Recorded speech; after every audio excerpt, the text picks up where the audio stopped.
गोविंद के दर्शन करने के लिए गोकुल में आए। अब कितना भी शिव जी वेश बदले, कितने भी शरीर में परिवर्तन करें लाए, लेकिन भोले बाबा के पास सर्प तो रहेंगे। कितना भी अपने वेश को छुपा ले, सर्प तो उनके पास रहते ही हैं।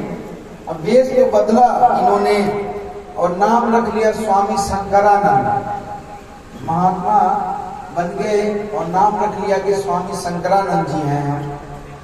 और महान ज्योतिषी जी बनकर के आए, लेकिन सांप बिच्छू को लटक नहीं रहे।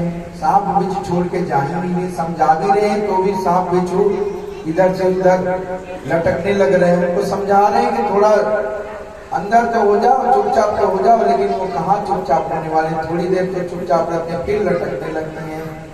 अब तो नंद जी के द्वार पर आकर के बोलते हैं, अलग खोल दे पलक, दिखा दे झलक। मैया सुनकर के निकलती है, कौन आया? अब तो मैया ने खिड़की से देखा, कौन है बाबा? हम योगी हैं। मैया बोले, क्या चाहिए?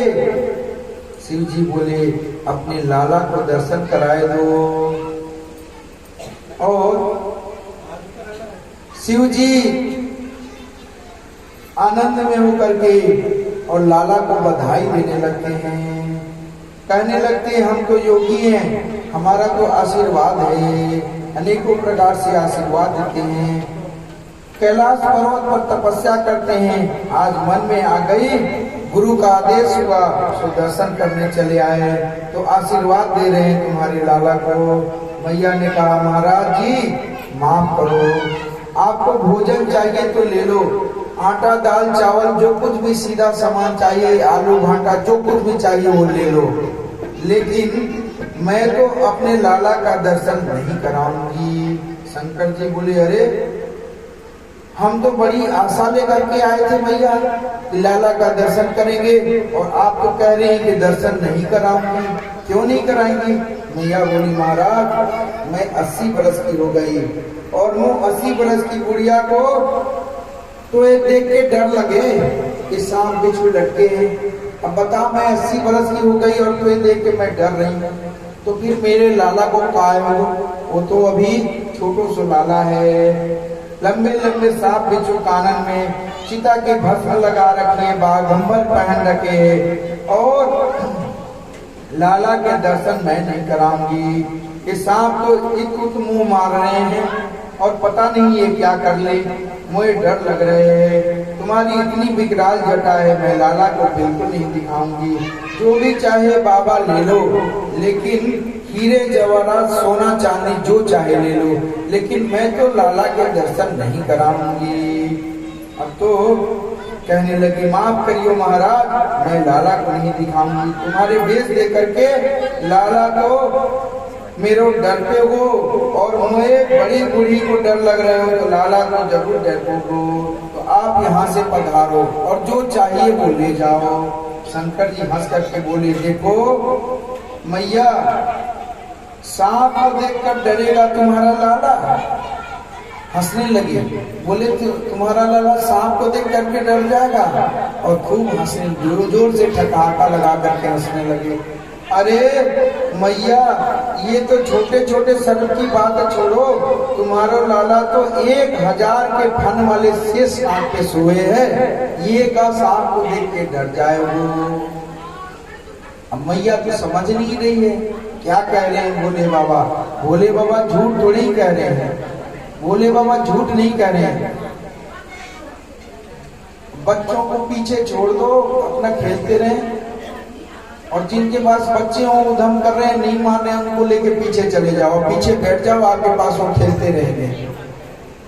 तो इस प्रकार से कहते हैं कि मैया, तुम्हारा लाला तो 1000 फन वाले शेष जी पे शयन करते हैं, वो क्या डरेंगे छोटे मोटे सर्पों से। मैया बोली, देखो तुम गलती से दूसरी जगह आ गए हो महाराज, मेरा लाला तो चित्र में भी सांप देख करके डर के मारे मेरी गोद में चढ़ जाए, वो आपको सांप चित्र में भी अच्छो ना लगे। तुम बोलो, और तुम कह रहे हो कि वो शेष पर सोते हैं, शेष नाग पर सोते हैं। शंकर जी समझाने लगे, मैया तुम जानती नहीं, ये लाला है ना, ये देखने में छोटा लगता है पर 1000 फन वाले शेषनाग पर ये सहन करते रहते हैं। विचार करो मैया, इनका कोई क्या बिगाड़ सकता है। ये तो बालक, ये कोई छोटे बालक नहीं है तुम्हारे, ये तो सारे सृष्टि के पालक हैं। मैया उनकी गुण बातों को नहीं समझ पा रही है। मैया बोली, महाराज मुझे क्षमा करो, तुम्हारे कानन में बिच्छू लटक रहे हैं, नाक पर कांटा टोल रहे हैं, ये बड़े बड़े नाग जीभ निकाल रहे हैं, मेरो लाला छोटो सो है। महाराज मैंने बड़ी तपस्या करी, बड़े बड़े यज्ञ किए, बड़े ब्राह्मण जिमाए, बड़ी गौदान की, तब बुढ़ापे में जाके लाला को दर्शन हो गयो। नंद रानी नंद बाबा से 5 बरस बड़ी है। जो नंद रानी है ये नंद बाबा से 5 बरस बड़ी है। नंद बाबा यदि 90 के हैं तो नंद रानी 5 वर्ष उनसे बड़ी है, 95 की।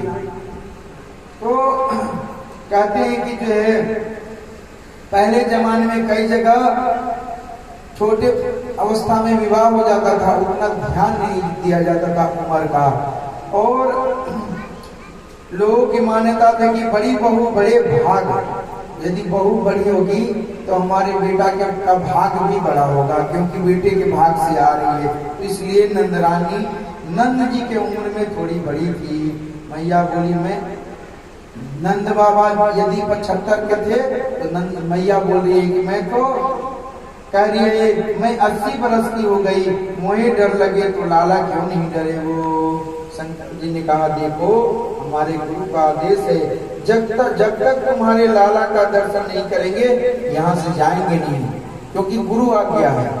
गुरु जी ने आज्ञा किया कि लाला का दर्शन करके आओ, तो हम तो अपने गुरु जी की आज्ञा का पालन करेंगे कि तेरी आज्ञा का पालन करेंगे। तुझे तो मजबूर होकर जैसे भी हो लाला को दर्शन कराना ही पड़ेगा। अब तो शंकर जी बोले, देख मैया हम आज से तेरे दर पे धुनी रमाएंगे और यहीं पे धुनी रमा करके बैठ जाएंगे, यहाँ से उठकर जाएंगे नहीं। अभी तुमने योगियों का हठ देखा नहीं है, बार बार कहता हूँ तुम्हारा लाला नहीं डरेगा, एक बार दर्शन करा दो, उसके चरणों का स्पर्श करके हमारे माथे पे करा दो, कोई असर ही नहीं, तुम्हारे ऊपर कुछ नहीं, वो डरेगा नहीं। मैया बोली, अरे बाबा तैने अभी योगी का हट देखा है, त्रिया हट नहीं देखा है क्या? त्रिया हट सुना है ना, तो त्रिया का भी हट होता है।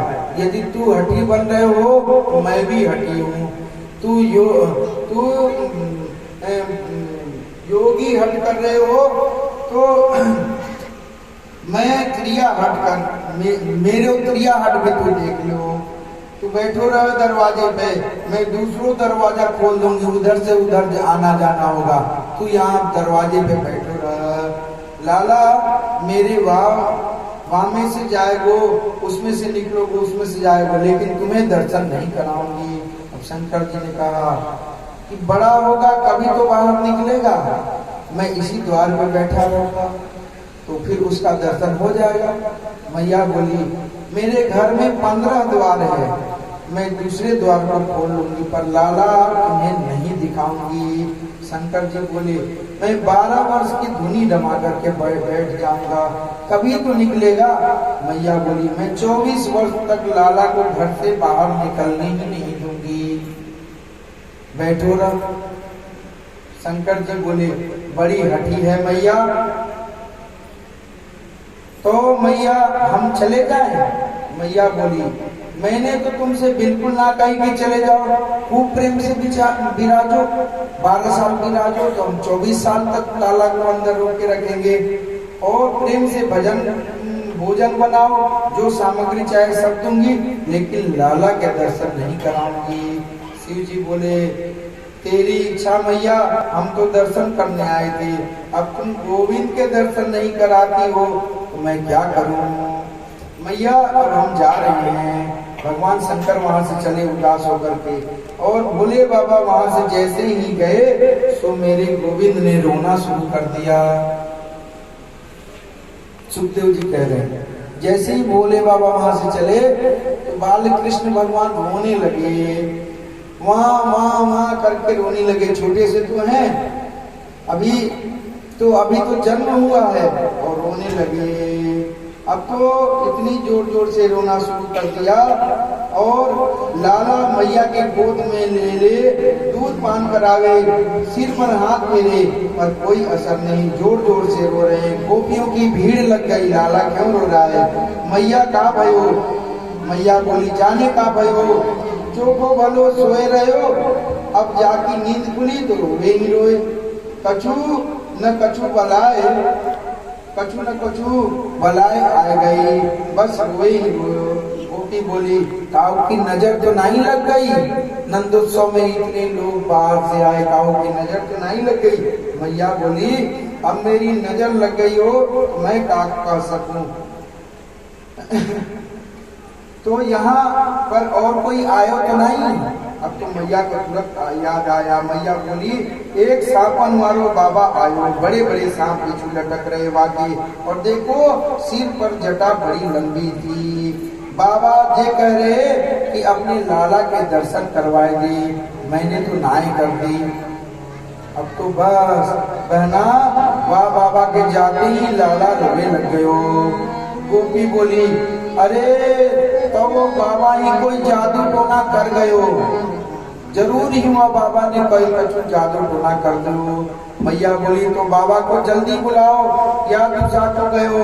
गोपी दौड़ी दौड़ी जा रही है, कदम वृक्ष के नीचे समाधि लगा करके भोले बाबा बैठे हुए, गए थोड़े हैं, इन्हें तो दर्शन करके ही जाना है। ब्रज की गोपियां आई, बोली, बाबा आपको नंद रानी ने बुलाए हुए, नंद महाराज के घर में पधारो। अब तो शंकर जी बोले, हम किसी के घर नहीं जाते। अब शंकर जी जो है ना, अब जरूरत पड़ी है मैया यशोदा को, पहले गए थे तो दर्शन नहीं कराया था, भाव खा रही थी, बोलते ना सामान्य लौकिक भाषा में, भाव खा रहे हो ज्यादा, तो मैया यशोदा ने दर्शन नहीं कराया। अब भोले बाबा बैठे हैं, कह रहे हैं कि